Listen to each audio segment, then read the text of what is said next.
अच्छा जी, हमने security level की कमांड को पढ़ा और हमने देखा कि इसका एएसए प्रोडक्ट में या एएसए कोड में क्या मेजर रोल है। सिक्योरिटी लेवल को पढ़ने के बाद हमें ये चीज़ क्लियर हुई कि ये मैथमेटिकल वैल्यूज हैं स्टार्टिंग फ्रॉम 0 टिल 100 और 0 से 100 के दरमियान जितने भी नंबर्स आते हैं वो सब इस्तेमाल के काबिल हैं। और हमने ये भी देखा कि जो हाईएस्ट नंबर है that is considered as the trusted site और जो लोएस्ट नंबर है that is considered as the untrusted site. और जो एएसए का एडाप्टिव सिक्योरिटी एल्गोरिदम है, क्योंकि एएसए का ओरिजिनल एब्रीविएशन तो यही है ना, एडाप्टिव सिक्योरिटी एल्गोरिदम। बाद में इस एल्गोरिदम के लिए अप्लायंस भी आ गई और उस हार्डवेयर का नाम भी एडाप्टिव सिक्योरिटी अप्लायंस रखा गया। बट ये एडाप्टिव सिक्योरिटी एल्गोरिदम आज यू नो वेरी वेल कि जरूरी नहीं है आप इसको एडाप्टिव सिक्योरिटी अप्लायंस पर ही चलाएं, आप इसको फायर पावर अप्लायंस के ऊपर भी रन कर सकते हैं। बट ये एल्गोरिदम जहां भी रन होगा, जिस भी तरह की अप्लायंस पर रन होगा, ये सिक्योरिटी लेवल का कॉन्सेप्ट यकसा अप्लाई होगा, प्रोवाइडेड आप एएसए कोड यूज कर रहे हैं। इसमें हमने ये भी देखा था कि 0 अनट्रस्टेड है, 100 मोस्ट ट्रस्टेड है, तो अगर हम 1 भी कर दें 100 की जगह तो that is as good as 100। 1 और 100 के दरमियान trustworthiness point of view से कोई फर्क नहीं है। इस सिनेरियो में 0 के लिए 1 भी उतना ही हाई है जितना 100 हाई सिक्योरिटी लेवल है। All you need is just one number higher compared to 0, तो वो साइट हायर गिनी जाएगी। बट बेस्ट प्रैक्टिस ये कहती है कि जो आपका मोस्ट ट्रस्टेड इंटरफेस हो उसको आप 100 सिक्योरिटी लेवल दें, जो मोस्ट अनट्रस्टेड है उसको 0 दे दीजिए और दरमियान में फिर जितने भी इंटरफेस आते चले जाएं उनको आप अकॉर्डिंगली सिक्योरिटी लेवल असाइन करते जाएंगे। अगर एक डीएमजी है तो आइडियल मोस्ट है कि उसको 50 का सिक्योरिटी लेवल दिया जाए। इस सिक्योरिटी लेवल को सेट कर देने से ही आपको बहुत हद तक security adaptive security algorithm by default देता है, प्रोटेक्शन देता है। और वो प्रोटेक्शन हमने एनालाइज भी की थी कि 0 से 100 की तरफ कोई नहीं आ सकता, 0 से 50 की तरफ कोई नहीं जा सकता, डिफॉल्ट की बात हो रही है। 100 से 50 की तरफ जा सकते हैं, 100 से 0 की तरफ जा सकते हैं, 50 की तरफ से 100 की तरफ कोई नहीं आ सकता, क्योंकि क्रक्स ऑफ द स्टोरी तो ये है कि लो से हाई नहीं जाने देंगे, हाई से लो जाने देंगे। रही बात सेम सिक्योरिटी की कि जब सिक्योरिटी लेवल एक जैसे होंगे तो क्या होगा। सिक्योरिटी लेवल एक जैसे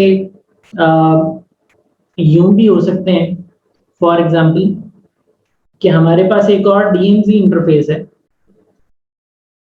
इसका नाम हमने लेट से IDMZ रखा है और इसका नाम हमने रख दिया EDMZ। हम इसका सिक्योरिटी लेवल 50 कर देते हैं। नाउ वी मस्ट अंडरस्टैंड कि जो सर्वर्स यहां पड़े हैं और जो सर्वर्स यहां IDMZ में पड़े हैं, बाय डिफॉल्ट इनके दरमियान किसी किस्म की कोई कम्युनिकेशन मुमकिन ही नहीं है। ये आपस में किसी तौर बात नहीं कर सकते। हाँ, इनसाइड वाले यूजर IDMZ के सर्वर्स को भी एक्सेस कर सकते हैं, इनसाइड के यूजर EDMZ को भी एक्सेस कर सकते हैं। EDMZ वाले इंटरनेट से अपडेट्स भी ले सकते हैं, IDMZ वाले भी इंटरनेट से अपडेट्स ले सकते हैं, और इसके अलावा किसी किस्म की कोई कम्युनिकेशन मुमकिन नहीं है। तो यहाँ आप देख सकते हैं दो सेम सिक्योरिटी लेवल्स का आपस में ना कम्युनिकेट करने देना बिल्कुल भी एक तरह से फायदेमंद है।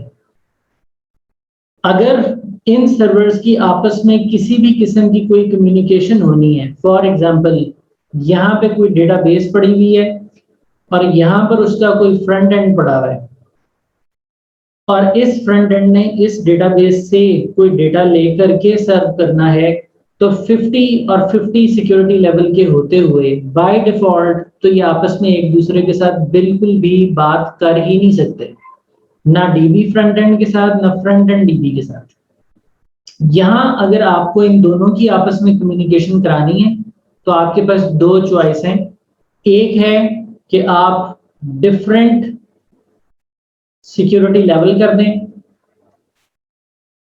दूसरा है कि आप सेम सिक्योरिटी लेवल्स के दरमियान कम्युनिकेशन को खुद से अलाउ कर लें, जिसकी कमांड है same security traffic permit inter interface या इंट्रा इंटरफेस। इंट्रा इंटरफेस हमने डिस्कस किया था कि जब एक ही इंटरफेस से हेयर पिन हो रही हो ट्रैफिक तब आपको इसकी जरूरत पड़ती है, बट हमारे इस केस में कोई भी बज़ाहिर जो टोपोलॉजी नजर आ रही है जिसको हम डिस्कस कर रहे हैं, कोई भी इंट्रा इंटरफेस पॉसिबिलिटी नहीं है, 4 अलग अलग फिजिकल इंटरफेस इस्तेमाल हो रहे हैं, तो यहाँ पर इंटर इंटरफेस की कमांड ही दी जाएगी। इस कमांड को देते साथ ही अगर आपने 50 और 50 सिक्योरिटी लेवल रखा हुआ है तो इनके दरमियान full fledged two way communication start हो जाएगी, यानी कि IDMZ EDMZ से भी बात कर सकेगा, EDMZ IDMZ से भी बात कर सकेगा। Rest of the security stands as it is कि कोई भी इंटरनेट से ना तो IDMZ की तरफ जा सकता है ना ही EDMZ की तरफ जा सकता है।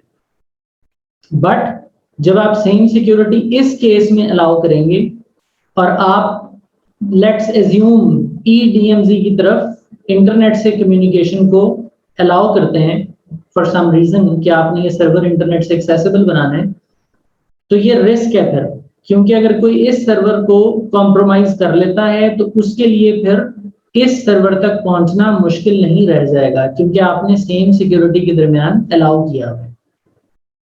तो बेहतर है कि हम ये सेम सिक्योरिटी वैल्यूज को अलाउ ना किया करें, हम इसको जिस तरह से ये बाय डिफॉल्ट नॉट अलाउड है हम इसको इसी स्टेट में रहने दें और डिफरेंट सिक्योरिटी लेवल का प्लान बना लें।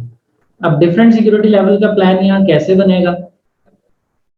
फ्रंट एंड को डीबी के साथ बात करनी है, डीबी ने फ्रंट एंड के साथ बात नहीं करनी, लिहाजा इस सिनेरियो में फ्रंट एंड डीबी के साथ बात कर सके, क्या इसके लिए हम यहां पर सिक्योरिटी लेवल 60 कर दें, इसको हाई एंड पे कर दें और कंसिडरिंग कि फ्रंट एंड इंटरनेट से एक्सेस भी होना है, तो अगर मैं इसको 60 कर दूंगा तो 60 से 50 की तरफ कम्युनिकेशन जो है वो by default adaptive security algorithm allow करता है, तो डेटाबेस के साथ कम्युनिकेशन तो हो जाएगी। बट ऑब्वियसली ये बिल्कुल भी रिकमेंडेड नहीं है इसमें, और सेम सिक्योरिटी परमिट कर देने में कोई फर्क नहीं है। वजह ये है कि 60 से 50 की तरफ जाना by default adaptive security algorithm में अलाउड है। जब ये by default adaptive security algorithm में अलाउड है तो फिर कोई भी इस सर्वर को कॉम्प्रोमाइज कर ले तो ऑब्वियसली वो जैसा सेम सिक्योरिटी का केस था वो डेटाबेस सर्वर को भी कॉम्प्रोमाइज कर सकता है। लिहाजा फ्रंट एंड को हमें 50 ही रखना चाहिए, बट बैक एंड को हम क्या कर लें, 60 कर लें डीबी को। अब कोई भी शख्स फ्रंट एंड पर आता है तो फ्रंट एंड बजाते खुद डीबी तक नहीं जा सकता, क्योंकि ये low to high communication by default तो अलाउड नहीं होती, but there is a possibility that you can allow it. जिस तरह आप ये कम्युनिकेशन अलाउ कर रहे हैं टुवर्ड्स दिस DMZ, हमने देखा था ACL के जरिए की जा सकती है, उसी तरह हम ये कम्युनिकेशन भी अलाउ कर सकते हैं, but that will be a very specific communication to the port of the database from where you can only read information, instead you cannot administer that DB. तो बड़ी ही कंट्रोल्ड पोर्ट ओपन करेंगे हम यहाँ से। तो बहरहाल सिक्योरिटी लेवल के इस कॉन्सेप्ट को हम अप्लाई करते हैं अपने टोपोलॉजी के अंदर, और कल हमने इसको अप्लाई भी किया था।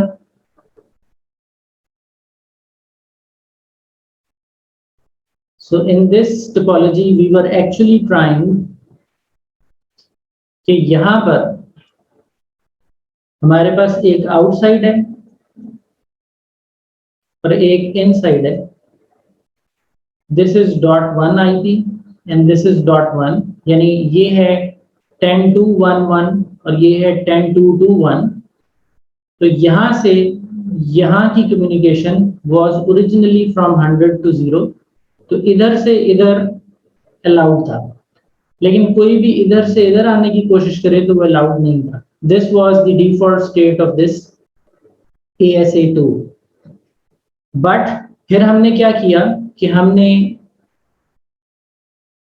इसको नामों को नहीं चेंज किया, हमने आउटसाइड का सिक्योरिटी लेवल 100 कर दिया और इनसाइड का 0 कर दिया, नाम वही रहने दिए।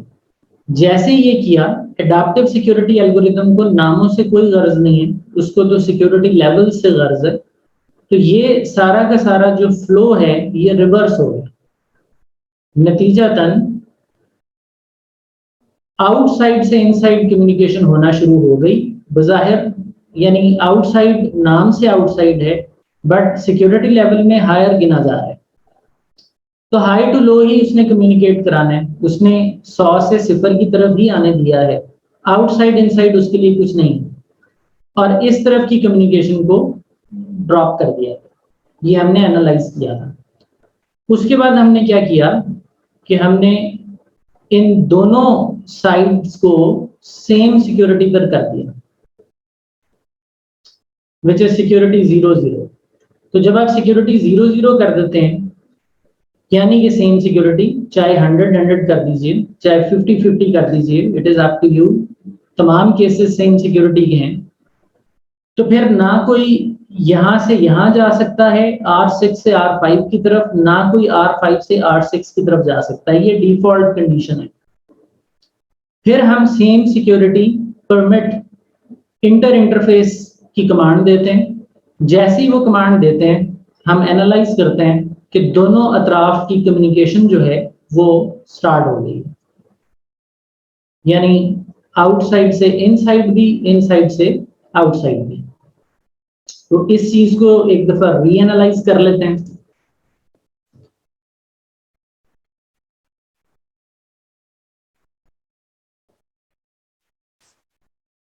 Okay, this is our ASA2।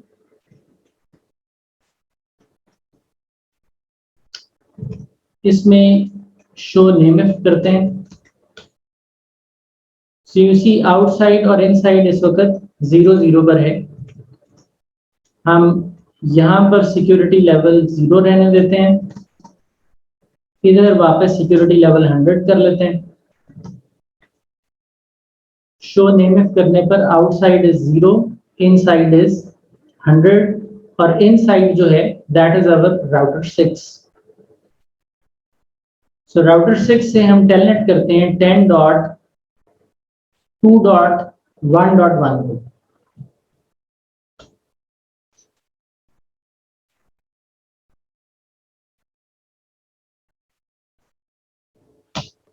So, क्योंकि फर्स्ट टाइम टेलनेट किया तो इन डेटा लिंक लेयर्स में ARP की लर्निंग का एक स्टेप हुआ, जिसकी वजह से कनेक्शन टाइम आउट हो गया। But we are able to land into router 5 from router 6। अगर हम ASA में कनेक्शन देखें तो we can see that inside से 10.2.1.1 ने एक हाई पोर्ट से कनेक्शन एस्टेब्लिश किया हुआ है 10.2.1.1 की पोर्ट 23 के साथ, and this is TCP connection towards outside. अच्छा जी, इस कनेक्शन को खुला रहने देते हैं और इस दौरान हम R5 से R6 में आने की कोशिश करते हैं, यानी कि 10 to 1 को टेलनेट करते हैं R5 से।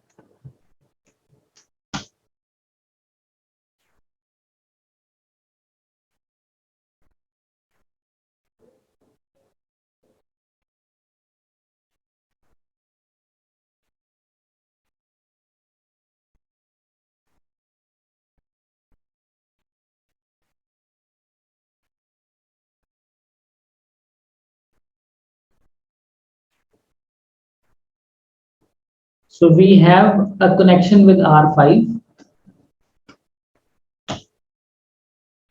whereas R5 is not able to telnet R6, और कनेक्शन टेबल के अंदर भी इसकी कोई एंट्री नहीं है। अब हम क्या करते हैं कि दोनों अतराफ का सिक्योरिटी लेवल स्वैप कर देते हैं। Nemif, okay, Nemif outside is there. Let's make security level 100 और इसका सिक्योरिटी लेवल हम 0 कर देते हैं। तो नाम भले आउटसाइड है, सिक्योरिटी लेवल 100 कर दिया, तो असल चीज सिक्योरिटी लेवल है। इस पर ट्रैफिक फ्लो का डिसीजन किया जाए।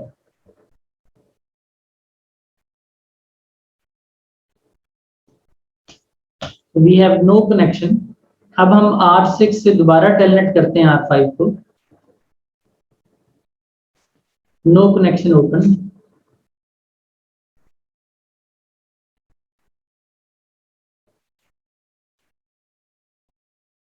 So R6 is not able to telnet R5.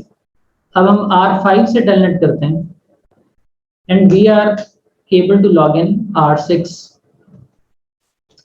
Connection table में देखिए तो पता चलता है कि आउटसाइड से किसी ने हाई पोर्ट से ओरिजिनेट किया है कनेक्शन इनसाइड पर 10.2.1.23 की जानिब, और ये हाई टू लो है। ये जब आज हम फ्लैग स्टडी करेंगे तो हमें इससे भी क्लू मिल जाएगा कि ये इनसाइड से आउटसाइड की जानिब या आउटसाइड से इनसाइड की जानिब जो भी कम्युनिकेशन है, ये इनबाउंड के जिम्रे में है ASA पर या आउटबाउंड के जिम्रे में। बहरहाल सिक्योरिटी लेवल स्वैप कर देने से नाम से कोई फर्क नहीं पड़ा, सिक्योरिटी लेवल की बेस पर ही डिसीजन हुआ है। अब हम इनके सिक्योरिटी लेवल सेम कर देते हैं। So we have same security levels.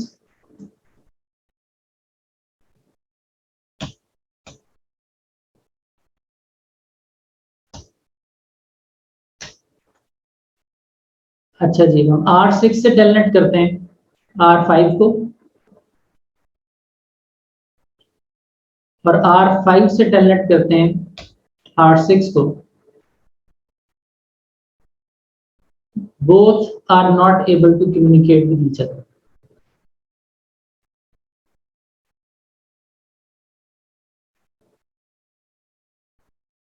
So दोनों तरफ की ट्रैफिक को रोक दिया गया सेम सिक्योरिटी की वजह से। अब हम same security traffic permit inter interface का एक ग्लोबल इंस्ट्रक्शन देते हैं और उसके बाद R6 से टेलनेट करते हैं, R6 से R5 को और R5 से R6 को। दोनों तरफ का टेलनेट वर्क करना चाहिए। So from R6 we are able to land R5, from R5 we are able to land R6। और ASA पर अगर हम कनेक्शन टेबल देखें तो हमें नजर तो आ रहा है कि ये पार्टीज आपस में कम्युनिकेट कर रही हैं, but the flags are of special status, they are not like before। So this is just a plain communication happening between two parties। और आपको पता है कि ASA जो है वो ICMP प्रोटोकॉल को स्पेशल ट्रीटमेंट नहीं देता जब चल रहा हो। उसके लिए आपको फ्यूचर डिस्कशंस में देखना होगा कि किस तरह से ICMP के लिए भी ऐसा ही बिहेवियर हम एनेबल करें कि एडाप्टिव सिक्योरिटी एल्गोरिदम ही उसको ट्रीट करे। लेकिन क्योंकि हमने सेम सिक्योरिटी अलाउ कर दी है तो हम R6 से पिंग कर रहे हैं 10 to 11 को, 10 to 11 इज R5, हमने यहां से पिंग किया है, we are able to ping. और इसी तरह R5 से अगर हम पिंग करते हैं R6 को तो we are able to ping, क्योंकि ये एडाप्टिव सिक्योरिटी एल्गोरिथम की जद से चीजें गुजर रही ही नहीं है। Same security traffic permit interface enables plain communication between two segments। उसके बाद ये आपस में आप कह सकते हैं कि एक राउटिंग रिलेशनशिप पर आ जाता है। इसमें कोई कंफ्यूजन यहाँ तक आपको